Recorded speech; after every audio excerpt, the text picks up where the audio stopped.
I told my son I was forgetting things on a Tuesday morning in March, sitting across from him at the kitchen table in the house where he had grown up, with a cup of coffee in my hands that I had made the same way. I had made it for 40 years, and a story in my mouth that I had been preparing for 3 weeks. I told him the doctor had used the word cognitive. I told him it was early. I told him these things were manageable when caught at the right stage, and that I was telling him now because I believed he deserved to know before anyone else. He came around the table and put his hand on my shoulder. He said, "Dad, we are going to figure this out together." Then he said he needed to use the restroom, and he walked down the hall. I sat at the kitchen table, and I listened. The wall between the kitchen and the hallway bathroom in my house on Cedarwood Lane in Macon, Georgia, is not a thick wall. It is the wall of a house built in 1987 by men who were building fast and not always carefully, and I have known since the first winter we lived here that sound travels through it the way sound travels through anything that is more partition than barrier. I heard my son's voice, low and compressed, the way a man's voice gets when he is trying to be quiet and cannot quite contain what he is saying. I heard him say her name. I heard him say the word accounts. I heard him say, "If we move before the sister gets a foothold, we control how this goes." I sat at the kitchen table where my wife Eleanor had served 31 Thanksgivings, and I did not move, because what I heard through that wall rewrote something. Not the story I had invented about my memory, something older and larger, something I had been telling myself about my son for 62 years. He came back down the hall with his face arranged in the expression of a man who had just received difficult news and was bearing it with love. He sat across from me. He took my hand. He said, "Dad, I want you to know I am here, whatever you need." I looked at my son. I said, "I know." I meant nothing. I said for the rest of that morning, "My name is Raymond Holt. I am 68 years old.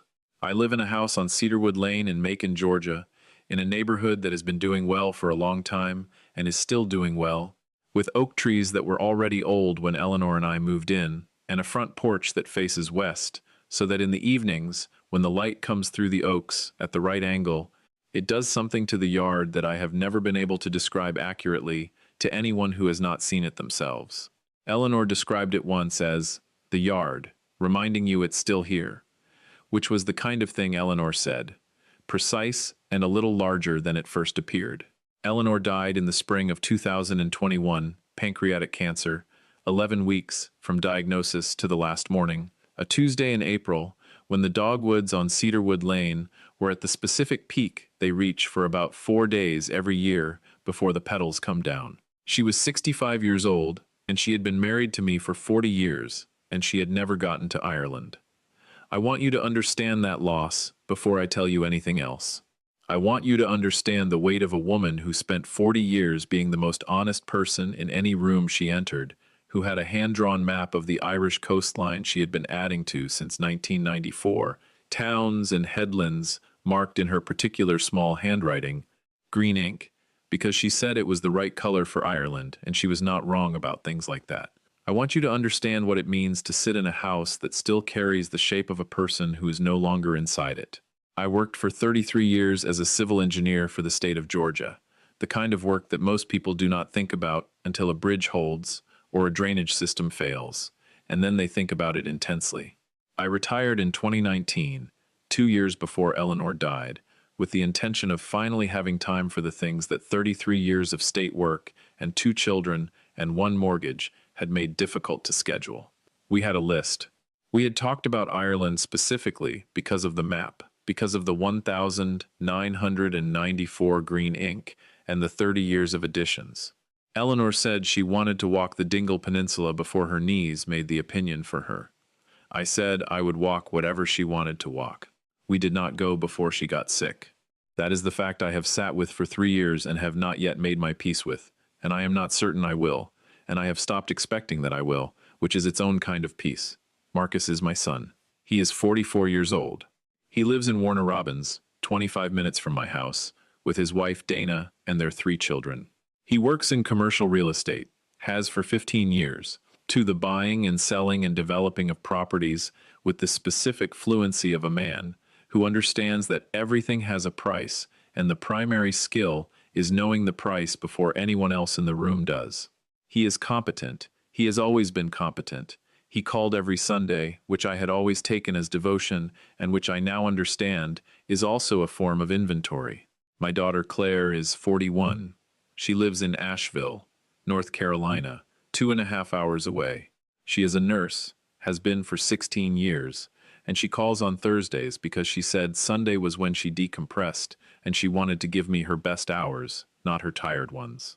That sentence is Claire exactly, the woman who thinks about what she is giving before she gives it. Claire and I have always had the ease of two people who do not need to fill silence because the understanding is already there underneath it.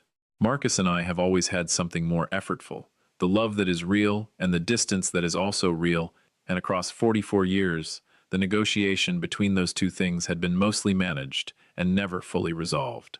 Eleanor was the one who could sit with Marcus in that distance without flinching. After she died, I found I had less patience for the management of it and more need for the thing underneath it, to be honest. In the fall of 2023, something shifted. Not dramatically. In the specific small increments of a man who spent 33 years reading structural changes in concrete and soil and learned to trust what the increments were telling him before they became undeniable. Marcus mentioned in September that Cedarwood Lane had been appreciating steadily, and had I thought about what I intended to do with the property long term. In October, he brought his colleague Dennis to a Sunday dinner, described him as a guy who works with a lot of people in your situation. Dad, a man who can help you think through your options, which was not a description that told me what situation he believed I was in or what options he thought required professional assistance. In November, he asked, in a way that was positioned as casual, how my retirement accounts were structured and whether I had a financial advisor currently managing them. The third time something happens, it is no longer a coincidence. It is a pattern, and a pattern has a direction. I did not confront Marcus in November. I went home from that Sunday dinner and I sat in Eleanor's chair to the blue wingback. She had moved to the bedroom window in 2015 because she said the light was better for reading, and it had stayed there after she died because moving it felt like a subtraction I was not ready to make. I sat in that chair and I thought about the test I did not want to run. I want to be clear about that. I did not want to do it. What I had wanted since the Tuesday in April 2021 when I came back from the hospital and Eleanor's reading glasses were still on the nightstand with a library book she would not finish. What I had wanted every day since was a son who called on Sunday because he wanted to hear my voice. A son who came to Macon because he wanted to be in the house, not because the house was a calculation. A son who had looked at me in the 3 years since his mother died and seen me, not what was behind me. What I had was what I had, and I needed to know its actual shape before I made any decisions about what to build in response. I chose the cognitive angle deliberately. A 68-year-old man mentioning memory concerns to an adult child who has been circling the asset question is a specific kind of invitation. It suggests vulnerability. It suggests that the window for certain arrangements may be narrowing. It suggests urgency without requiring me to be dramatically ill, just plausibly diminished. I was specific enough to be credible, and not more specific than a man who had just received preliminary news would be at a first telling. I called Marcus on a Monday and asked if he could come Tuesday morning. I said I had something I needed to talk to him about in person. He said, of course, and heard the weight in how I said it and did not ask me on the phone what it was, which I understood as consideration until I understood it as something else. He arrived at 9. He looked the way Marcus always looked, prepared, pressed, the particular grooming of a man who understands that appearance is a form of argument. He came in and sat across from me at the kitchen table where his mother had served him breakfast for 18 years and looked at me with the focused readiness of someone who has anticipated a conversation and arrived at it with a strategy, I told him. He came around the table and put his hand on my shoulder and said, we would figure it out together. And then he went down the hall, and I sat at Eleanor's kitchen table and I listened through the wall that has never been thick. Enough. He came back. He took my hand. He said whatever I needed, he was there. I said I knew. He stayed for 2 hours. He was warm and organized, and by the time he left, he had mentioned 3 times that Dennis, the colleague from the October dinner, had extensive experience helping families in transitional situations get their documents in order before things progressed, and that a conversation in the next few weeks might give me peace of mind and give the family clarity. He hugged me at the door, a long hug, the kind that communicates solidarity, and he said to call him if anything changed. He drove away down Cedarwood Lane, and I stood on the porch in the March cold, and I breathed, and I thought about Eleanor's map of Ireland on the wall of her study, and the green ink, and 30 years of editions, and the person I had believed Marcus to be across 44 years of being his father, and the distance between the believed version and the voice through the bathroom wall. Then I went inside, and I called Claire. She answered on the second ring. It was a Tuesday, not her Thursday call, and she heard the difference in my voice immediately. She said, "Daddy, what happened?" I told her everything. The October dinner and Dennis. The November questions about the accounts, the cognitive test, and the Tuesday morning, and what came through the wall in the specific compressed voice of my son trying to be quiet about something he did not want me to hear. Claire was quiet through most of it. Not the silence of someone overwhelmed, the silence of a woman who spent 16 years in emergency medicine, learning to stay steady when the information is difficult, because the steadiness is itself a form of care. When I finished, she said, "He said before the sister gets a foothold." "Yes," I said.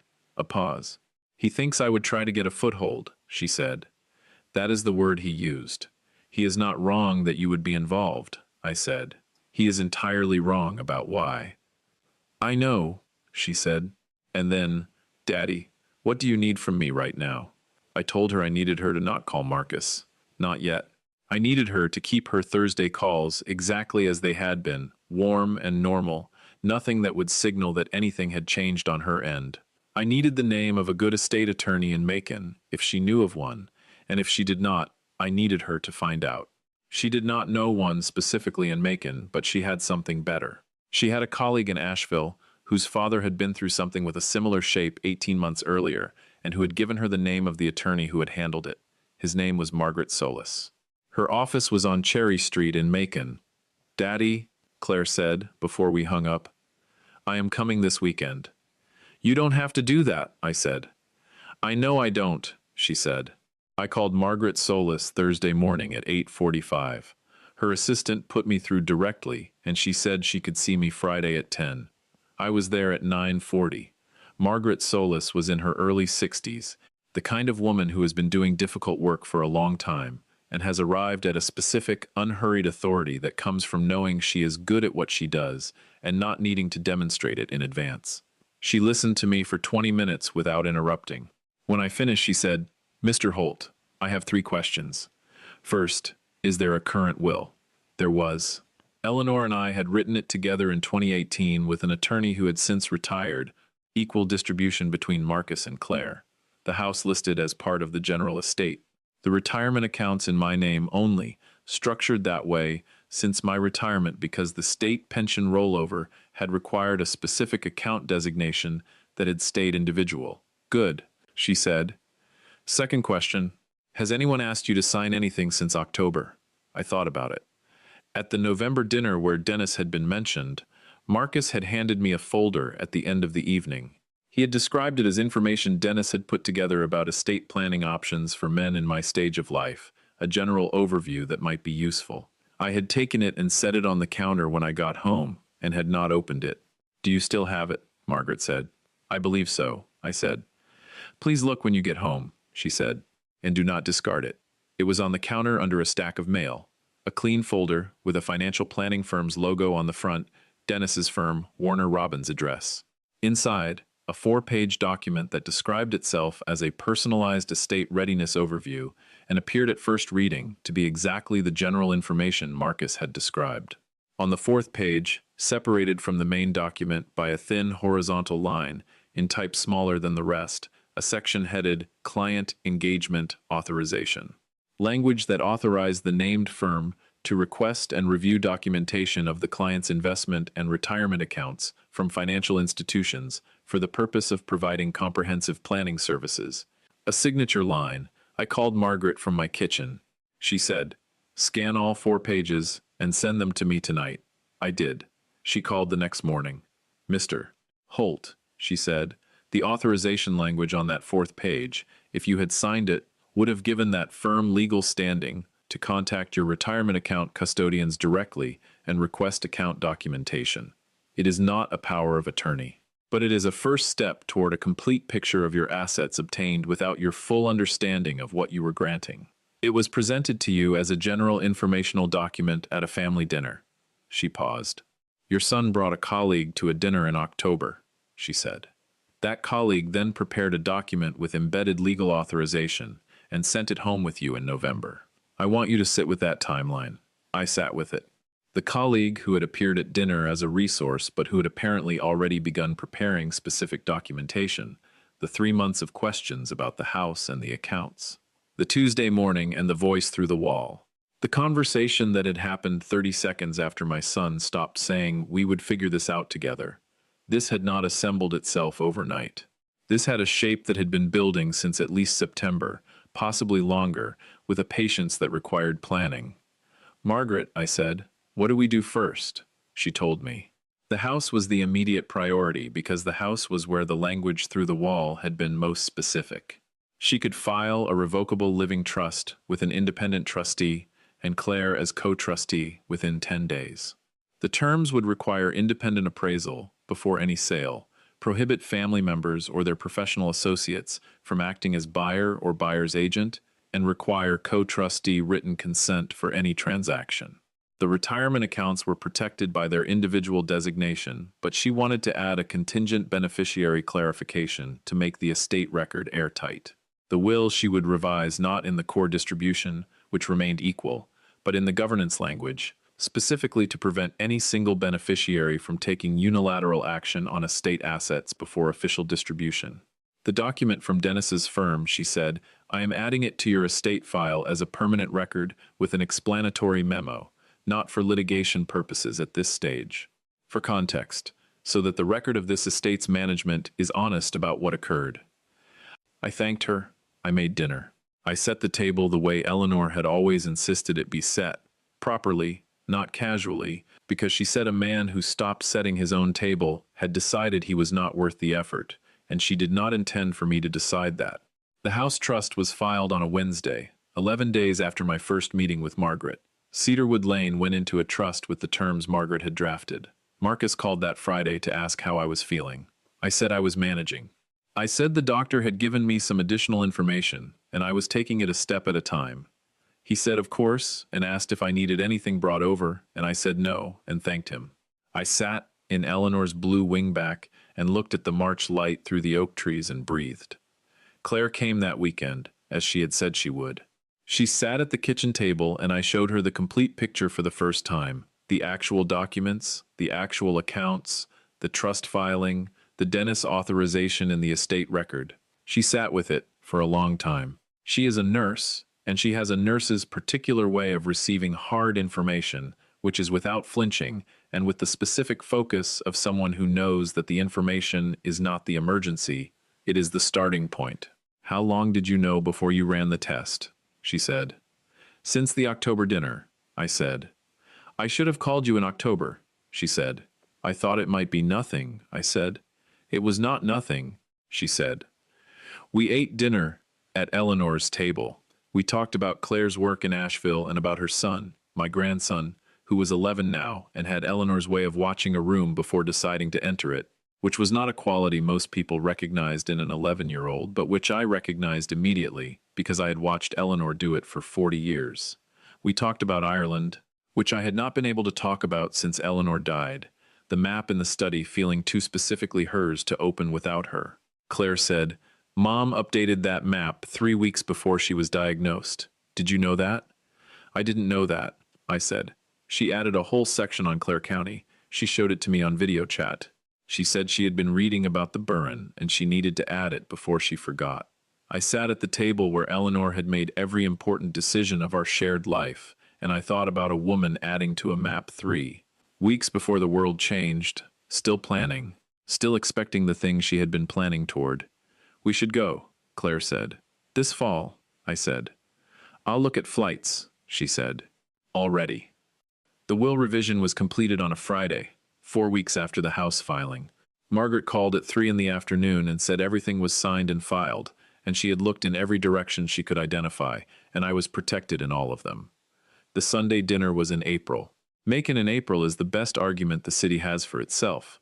The Bradford pears past their peak, but the azaleas coming in hard, the evenings warm enough for the front porch. I called Marcus on a Thursday and invited him and Dana for dinner Sunday. I said Claire was coming down. The specific calculation that moved across my son's face when he walked in and saw Claire already in the living room was brief but readable, the face of a man who had expected one configuration and arrived at a different one and was adjusting. Dana was warm and easy, as she had always been, a woman who genuinely liked being in the house and showed it in the small, attentive ways that are not performed. We ate at Eleanor's table. The conversation was careful. The careful of four people who are aware that the room contains something that has not been named yet. After dinner, I asked Marcus and Claire to stay and said there was something I needed to tell them. I said, "In March I told you I had been receiving some concerning results from my doctor related to my memory. I want to tell you now that that was not true. I am in good health. I had a full physical in January, and there is nothing wrong with my cognition." The table was very still. Marcus looked at me. His face did something that took approximately 4 seconds and told me more than the bathroom wall had told me in the entire conversation I had overheard. The primary emotion moving through it was not relief. It was closer to the expression of a man who has been playing a hand and is being shown that the deck was different from what he believed. "You said the doctor used the word cognitive," he said. I said I had received information that concerned me. I said, I was careful about the specifics.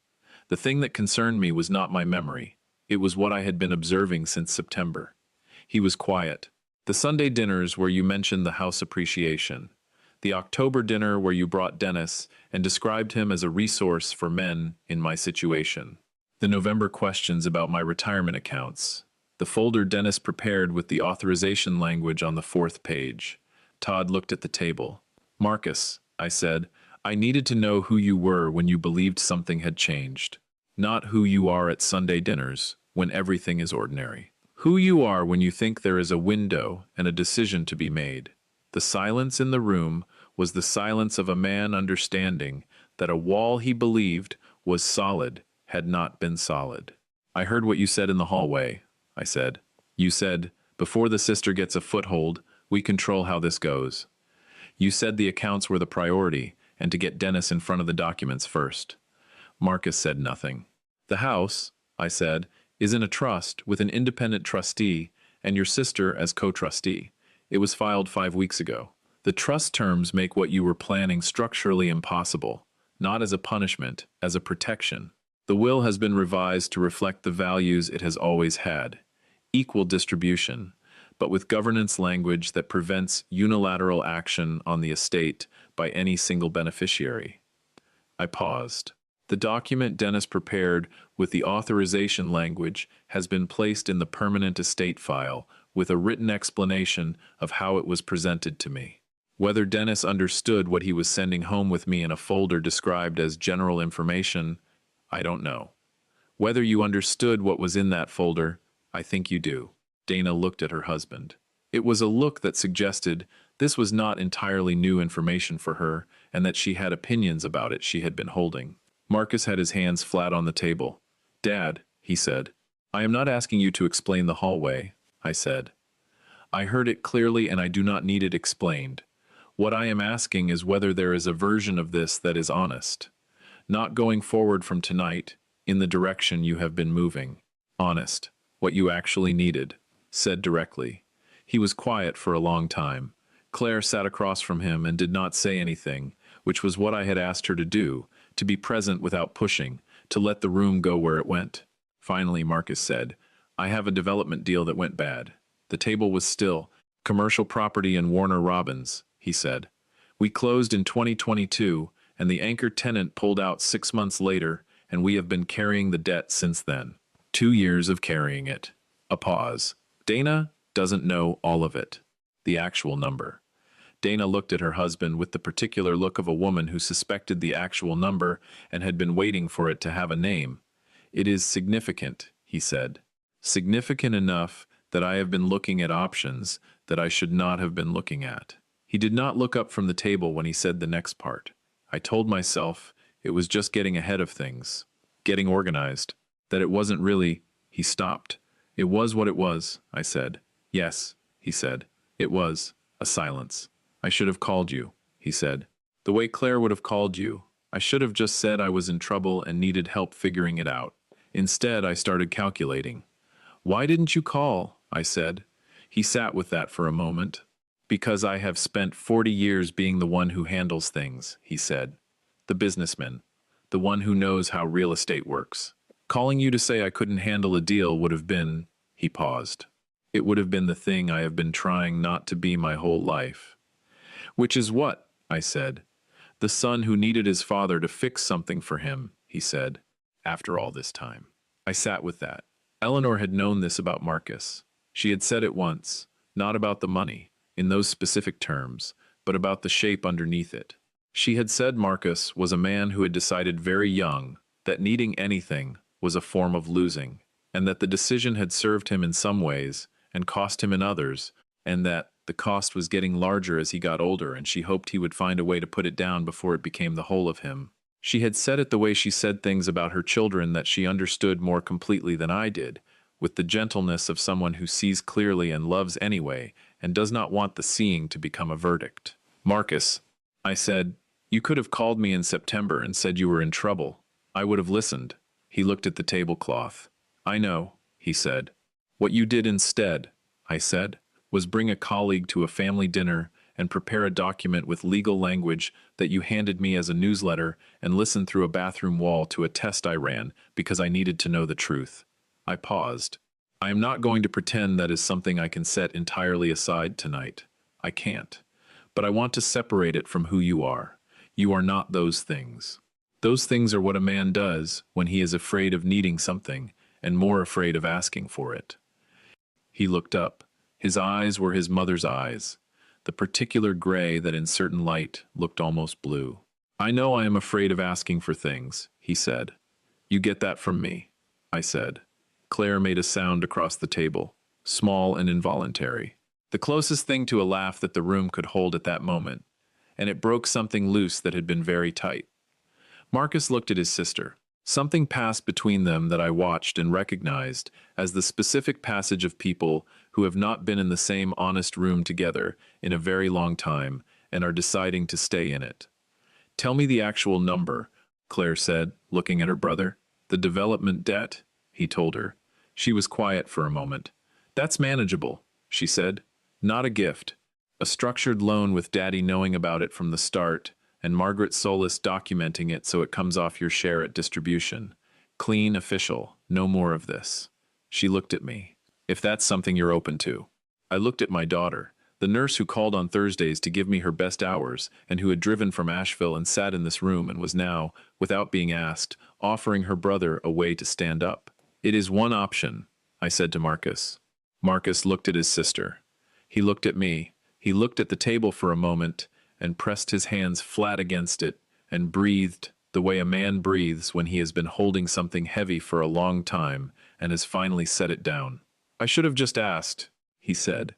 Yes, I said. I am sorry, Dad. I looked at my son, 44 years old with his mother's eyes, and a bad deal in Warner Robins, and a fear he had organized an entire strategy around rather than pick up the phone and dial. The strategy had been a bad one. The fear underneath it was one I knew personally and had made my own version of mistakes about and did not feel entitled to treat as unforgivable. I know you are, I said. We stayed at the table until past 8. Dana and Marcus talked about the development situation with a specificity that suggested this was the first full conversation they had actually had about it, the numbers and the options named clearly without the management. Claire asked questions that were a nurse's questions. The questions of a person who has learned that getting the complete picture is not pessimism, it is the beginning of the treatment. I made coffee at 8:30, because Eleanor had always made coffee after dinner. Real coffee, not decaf, because she said the evening was not a time to start compromising. I put 4 cups on the table. We drank coffee, and the conversation became easier, the way conversation becomes easier when the weight in a room has been named and is no longer pretending to be something else. By the time Marcus and Dana left at 9, the room felt different. Not resolved in all directions. Some things take longer than one dinner. But honest, which is the thing a room has to be before anything else in it is useful. Marcus hugged me at the door. It was not the practiced solidarity hug of the Tuesday morning. It was the hug of a man who was still ashamed and was not trying to cover it and was also still my son. I held him the way I had held him when he was a boy, and the world had done something to him he did not have the words for yet. "Call me," I said. "Not just Sundays." "Okay," he said. "Actually, call me," I said. "Yes," he said. He and Dana walked to the car, and I watched the taillights at the end of Cedarwood Lane and then stood on the porch until the April evening reminded me it was getting cold, and I was 68 years old and standing outside without a cost jacket for the second time in as many months. I went inside. I watered the 2 plants Eleanor had kept in the kitchen window, the ones I had managed to keep alive for 3 years through a combination of careful attention and, I believe, Eleanor's general unwillingness to let anything she loved die without a fight. I sat in the blue wingback by the bedroom window. Claire came and sat on the edge of the bed across from me, the way she had sat on the edge of the bed across from that chair her whole life when she needed to talk about something real. She had her phone out, and she turned it toward me, and I saw on the screen a photograph I recognized as Eleanor's handwriting before I could read the words. Dense and precise, green ink, the heading at the top read, Ireland, Clare County, and Dingle, updated March 2021, with a date 6 weeks before the diagnosis. I looked at it for a long time. "She was still adding to it," I said. "She had notes in the margins about specific trails," Claire said. "She had a whole section on the ferry schedule from Tarbert." I looked at my daughter. "We are going," I said. "October," she said. "I looked at flights last week." "Last week," I said. "I've been looking since January," she said. "I just needed to wait until you were ready to talk about it." I sat in Eleanor's chair, in Eleanor's room, and I thought about a woman who had drawn a map in green ink and revised it for 30 years and added to it 6 weeks before the world ended her chance to use it, who had raised 2 children who were, in the honest accounting, doing their imperfect human best with what they had been given, who had told me once, on the porch on a summer evening with the light doing the thing it does through the oaks, that the problem with most people was not that they didn't love each other. The problem was that they had confused needing each other with being weak, and the confusion cost them the thing they were trying to protect. I had been thinking about that for 3 years. I was still working on it.